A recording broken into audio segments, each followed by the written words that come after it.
नमस्कार जय Jagannath RB online work channel रे आपण मानकु स्वागत।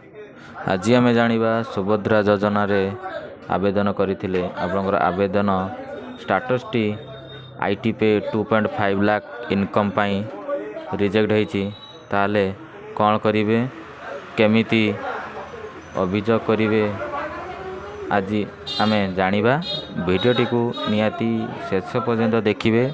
जदि भिडियोटी भल लगी थाए ताले लाइक शेयर कमेंट और सब्सक्राइब करने को भूलिए नहीं।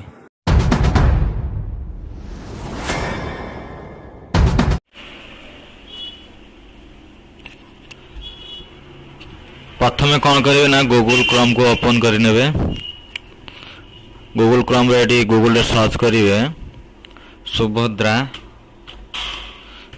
odia.gov.in देखी पारे जो प्रथम लिंक अच्छे प्रथम लिंक ऊपर क्लिक करेंगे।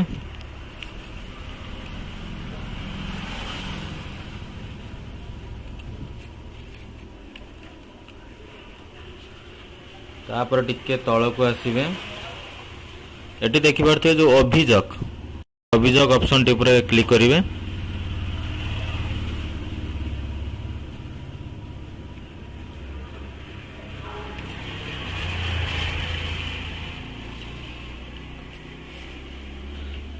ये जो आधार संख्या ये आधार नंबर टी देवे जार धर अभियोग करेंगे जो सुभद्रार 2.5 लाख रु ऊर्ध्व इनकम भूल भाव माने पड़ जाइए अभियोग तारी आधार नंबर देवे।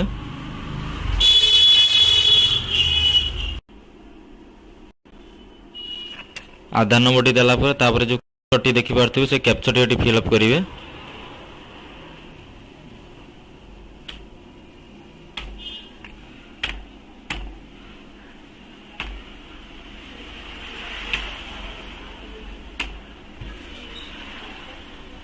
देला टर्म एंड कंडीशन ये क्लिक करेंगे। ये बॉक्स रे अभियोग दाखल करवा किंबा अभियोग स्थिति जांच करवा उद्देश्य ओटीपी माध्यम रे आधारित प्रमाणीकरण प्रणाली बच बाहर करी निजकू प्रमाणित करने को मु सम्मति दे अछि तार ऊपर क्लिक करेंगे। टिक बॉक्स टिक करेंगे। देखो तो लॉगिन ऊपर क्लिक करेंगे। यार कैप्चर एक्सपायर हो गला पुणी आउ थोड़ा देवे कैप्चर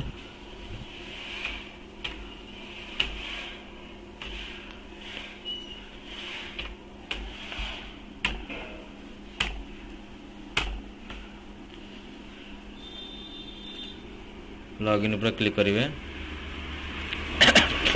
ये देखी पारे ओटीपी जाइए आधार सहित जो नंबर टी लिंक थी से नंबर को ओटीपी जाइए ओटीपी पकेबे 6 नंबर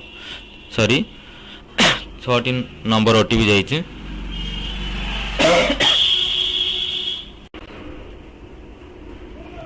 देखी पारे ये ओटीपी देला कौन ये जांच करूँ तार ऊपर क्लिक करेंगे।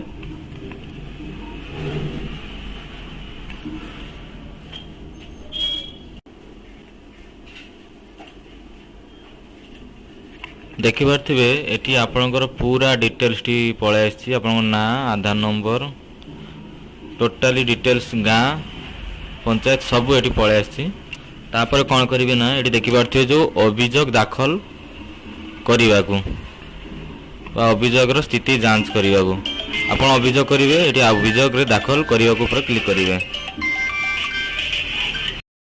तापर टिके तल को आसवे ये देखी पारे जो निज सपक्ष तार ऊपर क्लिक करेंगे।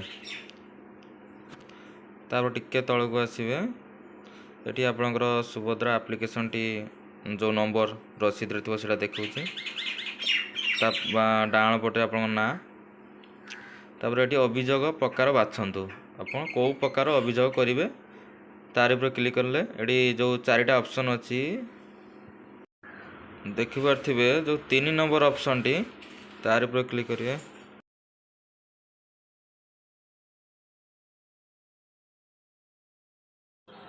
तापर देखी पारे विवरणी जदि अच्छी एटा मैंडेटरी नहीं आप चाहिए दे पारे ना।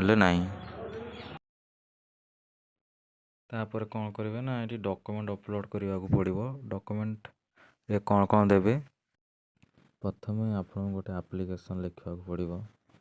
ଆପ୍ଲିକେସନ୍ଟି କେମିତି ଲେଖିବେ ତା'ର ଫର୍ମାଟ୍ ମୁଁ PDF ଡେସ୍କ୍ରିପସନ୍ରେ ଦେଇଦେଇଛି। ଆପଣ ସେଇଠି ଦେଖିକିନା ଆପ୍ଲିକେସନ୍ଟିକୁ ଲେଖିପାରିବେ। ଆପ୍ଲିକେସନ୍ଟି ଲେଖିବା ପରେ ଆପ୍ଲିକେସନ୍ ଆଉ ଆଧାର କାର୍ଡ଼, ରେସନ୍ କାର୍ଡ଼ ତିନିଟାକୁ ଏକା ସାଙ୍ଗରେ PDF କରି ଅପଲୋଡ଼ କରିବେ। ଯଦି ବିବରଣୀରେ କିଛି ଲେଖିବାକୁ ଚାହୁଁଛନ୍ତି ତାହେଲେ ଏଠି ଲେଖିଦେବେ second and third email not receive, ଏତିକି ଲେଖି ଛାଡ଼ି ଦିଅନ୍ତୁ। ତାପରେ ଚୁଜ୍ ଫାଇଲ୍ରେ କ୍ଲିକ୍ କରିକି ଆପଣ ଯେଉଁ PDF କରି ରଖିଥିଲେ ତାକୁ ଏଠି ଅପଲୋଡ଼ କରିବେ। PDFଟି 1 MB ଭିତରେ ହେଇଥିବା ଦରକାର, ନହେଲେ ଏଠି ଅପଲୋଡ଼ ନେବନି।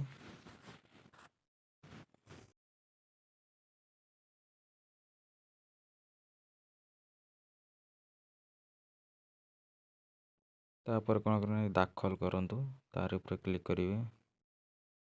ଏଠି ଦେଖିପାରୁଥିବେ ସର୍ଭର ଏରର୍ ପାଇଁ ଏଠି ସବମିଟ୍ ନେଉନି, କିନ୍ତୁ ଆପଣ ଟ୍ରାଏ କରିବେ, ହେଇଯିବ। ତାପରେ କ'ଣ କରିବେ ନା ଆପଣ ଯେଉଁ ଅଭିଯୋଗ କଲେ ତା'ର ସ୍ଥିତି କେମିତି ଯାଞ୍ଚ କରିବେ, ଟିକେ ଉପରକୁ ଆସିବେ। ଏଠି ଦେଖିପାରୁଥିବେ ଅଭିଯୋଗର ସ୍ଥିତି ଯାଞ୍ଚ କରନ୍ତୁ।